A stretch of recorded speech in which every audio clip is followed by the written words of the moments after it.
I don't know if you've been watching the History Channel lately, but they have had a series on there all about the Bible. Well, now this really excites me because I'm just thrilled that the History Channel would take on the Bible and be able to explain some of the stories in the Bible to people who are watching their television. Now this can be a good thing or a bad thing depending on how well they do it. So far they've been doing a pretty good job, I would say. I mean, some discrepancies, but mainly they've really been pretty accurate. Now, as I've been watching, I've really been kind of wondering, how are people viewing this? What are they getting from it?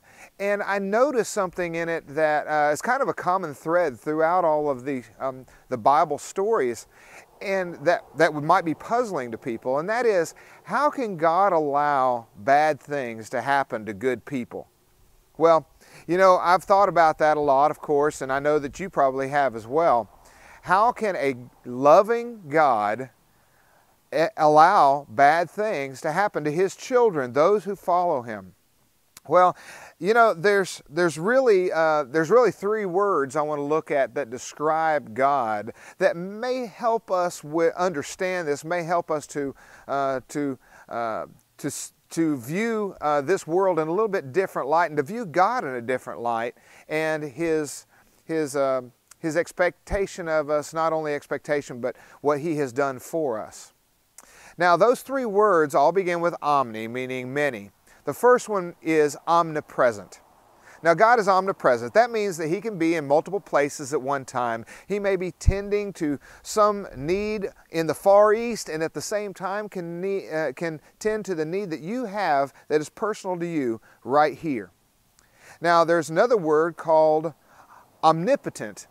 Now, omni meaning many, and potent meaning power. So He has multiple power. He has the power to do absolutely anything He wants, and He can do everything that you need in your life. And He has the power to help you to be healed from things, to get through trials, to stay away from temptation. He has the power that you need to get through your life in a Christian way. Now, there's one more word, and it's called omniscient. Now, this might help us to understand more of God's view of people and God's view of situations, and how good things or how good people might experience bad things. Omniscient means all-knowing. And when you are all-knowing, that means that you not only know what is happening right now, but you also know what has happened in the past. You know what's going to happen in the future.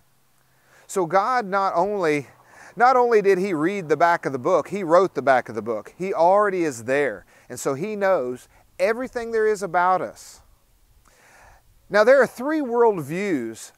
Now, we only study two mainly. I'm going to bring up a third. The first worldview is the secular worldview. Now, the secular worldview is basically that of people who are secular, people who don't believe in God. They view the world just as here today, gone tomorrow, and there is no past, there is no future, there is only a present.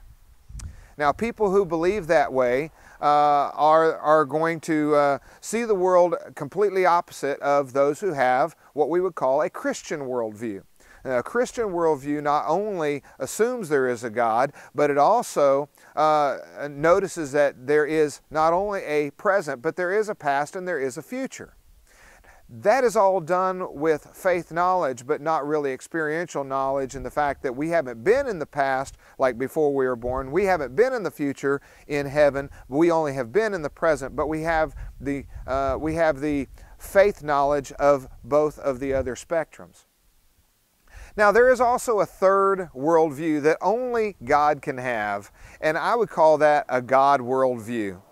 Now, God's view of the world is very different, of course, from the secular worldview, and it incorporates the Christian worldview. But the God worldview is so unique because it's one that only God can have as He looks down on His creation and on His people. He sees where they are, where they've been, and not only where they will be, but He already knows what is going to happen. He combines that with His omniscient power, with His omniscient characteristic that only He can have. Now, when He knows what our future is going to be, yes, He has compassion on us. Yes, He grieves for our losses. He knows what we're going through, and He wants the very best for His children. But understand that He has already prepared the very best for us, and that is in heaven, and He knows that. He not only knows it, He made it. And because He made it, because He experiences it, because He is there, He doesn't grieve so much for the one who has maybe lost their life here on earth, but He grieves for those who are left behind.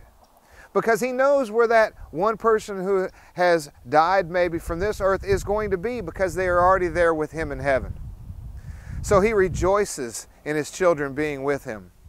Maybe if we understand His omniscient power, we understand that He is omnipotent, we understand that He is omnipresent, can be all places. If we can understand those things, we might be less likely to put human limitations on God.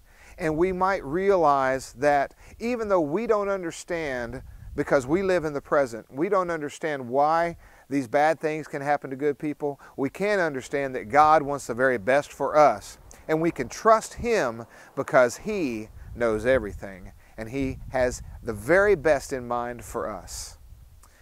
We have that assurance, we have that promise, and we just thank God for what He has done for us. Let's just continue as we look into this world, just continue to be trusting, to be faithful, and to know that God has it under control. Thank you for watching today.